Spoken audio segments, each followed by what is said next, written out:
गेल्या काही दिवसापासून महाराष्ट्रात टोरेस कंपनीचा मोठा घोटाळा चांगलाच चर्चेत आहे.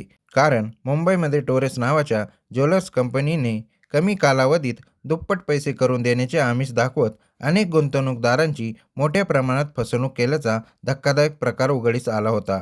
यामुळे राज्यात एकच खळबळ उडाली होती.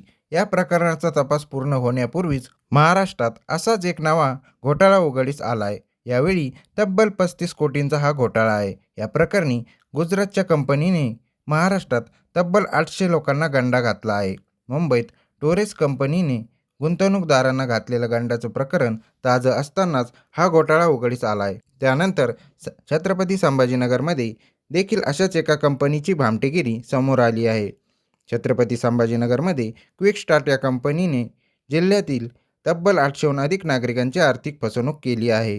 धक्कादायक बाब म्हणजे 2023 पासून हा सगळा प्रकार चालू होता. गुंतवणुकीवर मोठ्या प्रमाणाचे आमिष दाखवत कंपनीने अनेक नागरिकांना हा गंडा घातला आहे.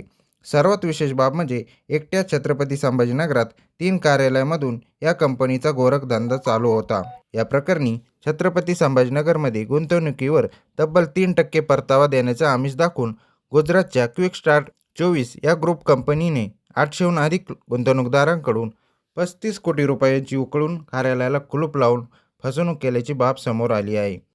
तसेच या कंपनीने एका वर्षासाठी 1 लाख रुपये गुंतवणूक केल्यास प्रत्येक महिन्याला 3% परतावा मिळेल. त्याचबरोबर परदेशात मोफत सहलीसाठी देखील जाता येईल असे आमिष दाखवून गुंतवणूकदारांना 35 कोटी रुपयाचा गंडा घातला आहे. धक्कादायक बाब म्हणजे या नागरिकांनी यामध्ये गुंतवणूक केली त्यांचे डॉक्युमेंट थेट गुजरातमधून नोटरी करून घेतले जात होते. त्यामुळे आता या प्रकरणात गुन्हा दाखल झाल्यानंतर कंपनी संचालक हर्षल गांधी आणि प्रतीक शाह हे दोघेही फरार आहेत. तर स्थानिक व्यवस्थापकांना पोलिसांनी अटक केलेली आहे. तर प्रेक्षकांनो, तुम्ही हे अशा भूलथापांना बळी पडू नका, अन्यथा तुमचे मोठे आर्थिक नुकसान होऊ शकते. तर मंडळींनो, तुम्हाला हा व्हिडिओ आवडल्यास व्हिडिओला लाईक करा, शेअर करा आणि अशाच नवीन नवीन माहितीसाठी आमच्या स्मार्ट मराठी यूट्यूब चॅनलला सबस्क्राईब करा. धन्यवाद.